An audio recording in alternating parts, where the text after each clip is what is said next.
Hello students, today we will start part 4 of the chapter electricity in class 10. Okay, in my last video we discussed about the Ohm's law and what is the resistance. Now in this video we will discuss about the cause of the resistance and factor on which the resistance depend and resistivity.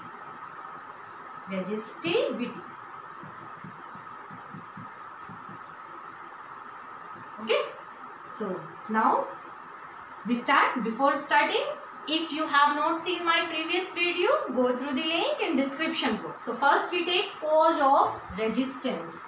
क्यों resistance होता है? ठीक है? For this we take a conductor. हमने बोला conductor में due to the free charge motion current आपका flow करता है, हमने ये बात बोली. लेकिन क्या किसी कंडक्टर में सिर्फ फ्री चार्ज ही होते हैं? ऐसा तो नहीं है. In a conductor we have number of ion, molecule, atoms and free charge. Okay, so suppose this is the positive ion. Okay, there are number of ions. Positive sign लेना कोई जरूरी नहीं है आपको. आप अगर नहीं लेना चाहते हैं तो मत लीजिए. ठीक है, यहाँ पर बीच में जरूर लिख दीजिएगा कि दिस इज आयन.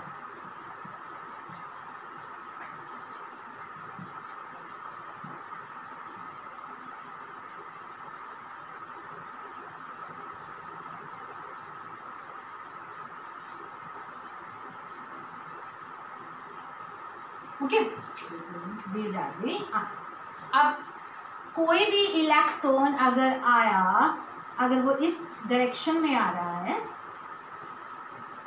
उसके आगे तो अब क्या आ गया यहाँ पर, ये आपका नेगेटिव चार्ज पार्टिकल. अब यहाँ जैसे ही ये यहाँ पहुंचा तो इसके आगे तो क्या है, आयन से. तो क्या होगा, कोलिजन होगा या नहीं होगा? बिल्कुल होगा. तो it collide with the ions. Molecule है तो मॉलिक्यूल से कोलाइड करेगा, एनी अदर एटम्स है तो दूसरे एटम्स से कोलाइड करेगा. ओके, कहने का मतलब क्या है, when the free charge particle move in the conductor it collide with the ions, molecules and atoms that are present in the conductor. Right student? तो due to the collision its energy will be decrease. इसकी energy क्या हो गई, decrease हो गई. और ये collision जब इसकी एनर्जी को डिक्रीज कर देगा तो कौन सी एनर्जी डिक्रीज हुई, kinetic energy, due to the motion, क्योंकि काइनेटिक एनर्जी होती है. और काइनेटिक एनर्जी की वैल्यू होती क्या है, आपने पढ़ा ही होगा, हाफ mv स्क्वायर है या नहीं. तो इसका मतलब वेलोसिटी ऑफ चार्ज पार्टिकल वो क्या हो गई, कम हो गई. और बहुत ही ज्यादा सपोज करो स्ट्रॉन्ग कोलिजन अगर हुआ, हो सकता है वो उस चार्ज पार्टिकल को बिल्कुल स्टॉप भी कर दे. तो इसका मतलब क्या हुआ कि चार्ज पार्टिकल जो है वो आपका एक एंड से दूसरे एंड पर नहीं पहुंच पाएगा. From the terminal a to b, a से बी पर नहीं आ पाएगा. जब वो ए से बी तक आ ही नहीं पाएगा तो करंट कैसे प्रोड्यूस होगा, करंट भी नहीं फ्लो करेगा. तो इसका मतलब क्या हुआ कि due to the collision its velocity will be decreased and it will take long time, or maybe it cannot reach to the one end to the another end of the conductor. Right? So due to the collision there will be oppose of the electric current या oppose of the charge flow. कोई भी word आप use कर सकते हो, क्योंकि जो current है वो भी किसकी वजह से, इलेक्ट्रॉन की मोशन की वजह से है. ठीक है, इलेक्ट्रॉन मूव कर रहा है तो करंट आपका फ्लो कर रहा है. तो this collision oppose the flow of charge. Okay, और अगर फ्लो ऑफ चार्ज आपका अपोज हुआ तो इट मीन्स अपोज क्या हुआ आपका, बेसिकली करंट हुआ.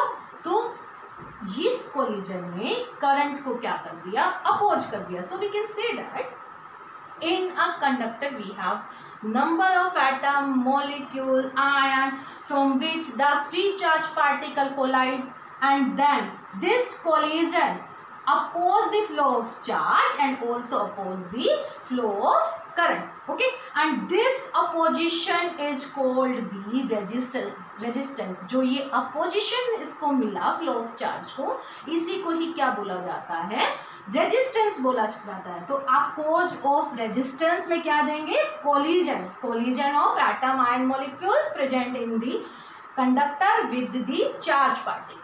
राइट, तो ये हुआ आपका कोज ऑफ रेजिस्टेंस. ओके, अब आता है फैक्टर अफेक्टिंग दी रेजिस्टेंस. फैक्टर अफेक्टिंग दी रेजिस्टेंस.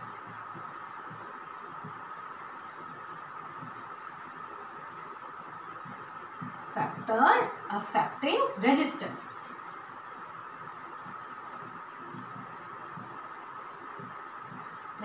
सबसे वन मैं कहती हूं length of the conductor.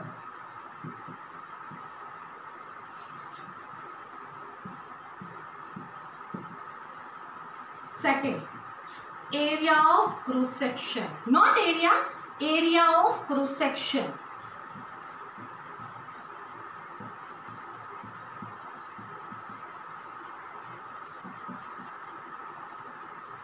Nature of material, ये तो मेन है ही है, ये तो क्योंकि different material has the different properties of nature of material.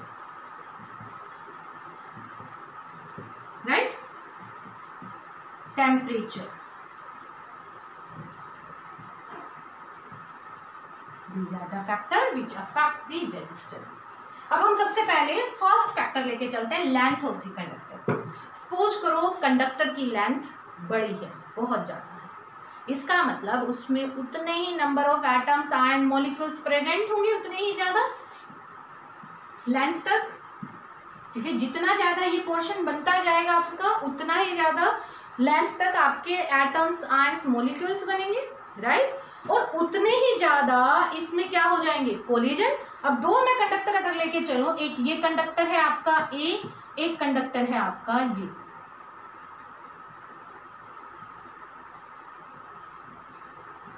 B, किसमें नंबर ऑफ कोलिजन ज्यादा होंगे, ऑब्वियसली ए में ज्यादा होंगे.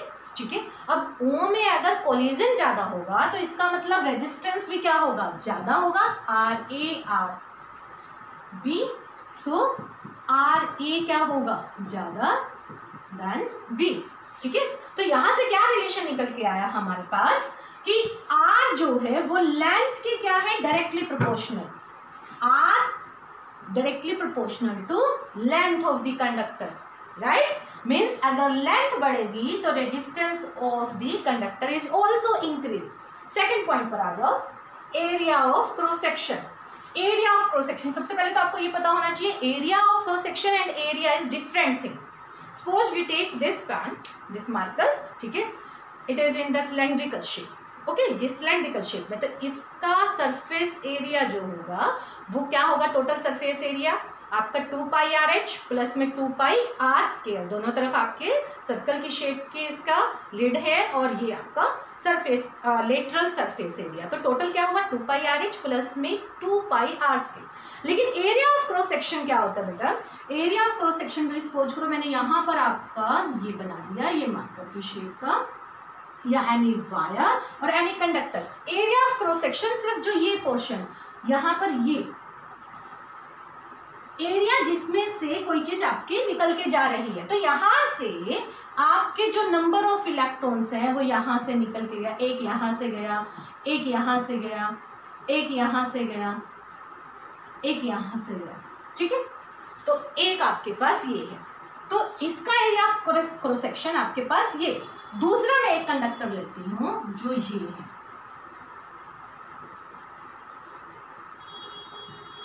इसका एरिया ऑफ क्रॉस सेक्शन हुआ ये, या ये किसी भी पॉइंट पे ले सकते हो आप. ये भी एरिया ऑफ क्रॉस सेक्शन है, ये भी एरिया ऑफ क्रॉस सेक्शन है, सेम इसमें भी ये भी एरिया ऑफ क्रॉस सेक्शन है आपका. राइट, तो अब यहां से जब नंबर ऑफ इलेक्ट्रॉन निकल के आएंगे, ठीक है, तो कौन से एरिया ऑफ क्रॉस सेक्शन में नंबर ऑफ इलेक्ट्रॉन ज्यादा निकल के आएंगे, इसमें से. ठीक है, आप देख भी सकते हो यहां से फ्लो ऑफ चार्ज पार्टिकल क्या है, ज्यादा कंपेरेटिव टू दिस. ये ए ले लिया हमने, ये बी ले लिया. ठीक है, तो flow of charge particle flow of charge particle A में क्या है, ग्रेटर देन बी। इसका मतलब जितना एरिया आपका एरिया ऑफ क्रॉस सेक्शन जितना ज्यादा होगा उतना ही फ्लो ऑफ चार्ज पार्टिकल क्या हो गए उसमें से ज्यादा, और फ्लो ऑफ चार्ज पार्टिकल अगर ज्यादा हो गए तो उतना ही क्या होगा, करंट ज्यादा। करंट अगर ज्यादा हो गया तो आर उतना ही क्या हो गया, कम। तो इसका मतलब मैं क्या कह सकती हूँ कि ए में जो रेजिस्टेंस था आर ए वो क्या हो गया, less than R B. Right, आप ले सकते हो इसको, ये मैं दोनों रब कर देती हूँ यहां से। तो अब मेरे पास इस पॉइंट के लिए क्या आया, आर जो है वो inversely proportional to area of cross section है।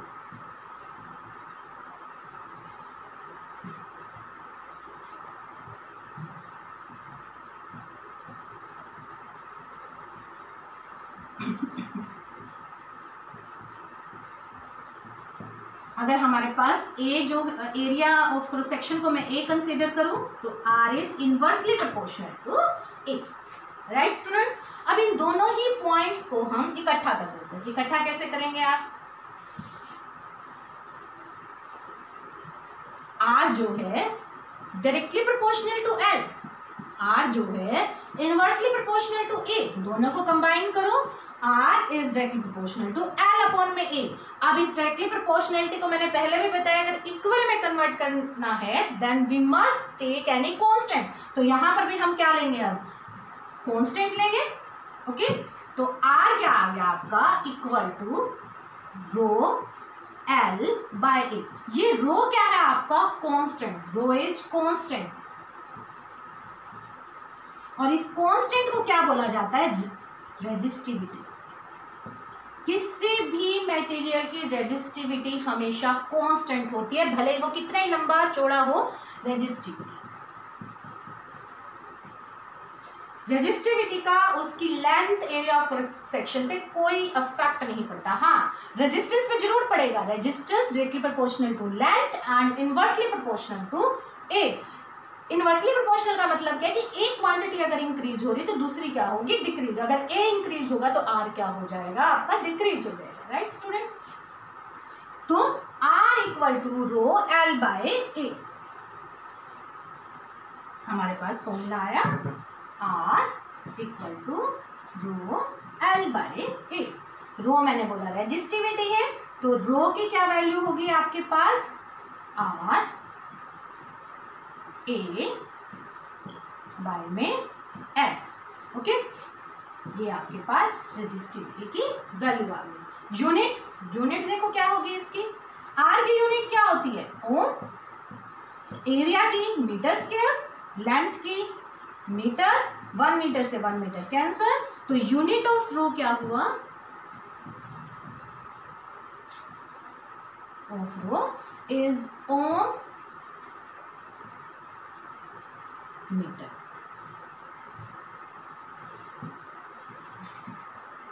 ओके, अब इसके बेस पे हम एक न्यूमेरिकल लेके चलते हैं। ठीक है, न्यूमेरिकल क्या है, we have a conductor,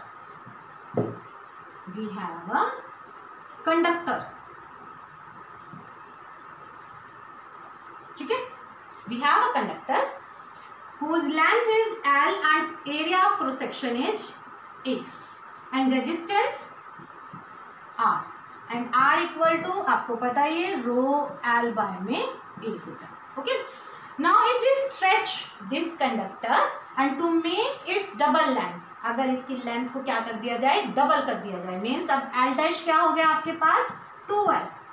okay, what is the affect on this R, अगर हम इसकी लेंथ को स्ट्रेच करके लंबा कर देंगे, डबल कर देंगे, आप एक चिंगम का एग्जांपल ले सकते हो, अगर मैं उसको लंबा कर दूं तो ठीक है, तो उसका क्या हो जाएगा, एरिया ऑफ क्रॉस सेक्शन वो उसका हाफ हो जाएगा। ठीक है, तो ए डैश क्या हो गया, A by 2। Then find out the new resistance, तो न्यू रेजिस्टेंस हमने ले लिया R dash equal to rho आपका सेम रहेगा, then L dash divide by में A dash. Okay, put this value, rho L dash की वैल्यू हमारे पास 2L एंड ये एरिया की वैल्यू हमारे पास A बाय में 2, ये 2 आपका ऊपर चला जाएगा, देन 4 रो L बाय में A. This is the value of previous resistance, so this will be equal to 4R. It means new resistance form 4 times the old resistance. Okay, important example this. Okay, note down this. आज के लिए इतना ही. If you want to see more video, okay, then subscribe my channel and share it. Thank you.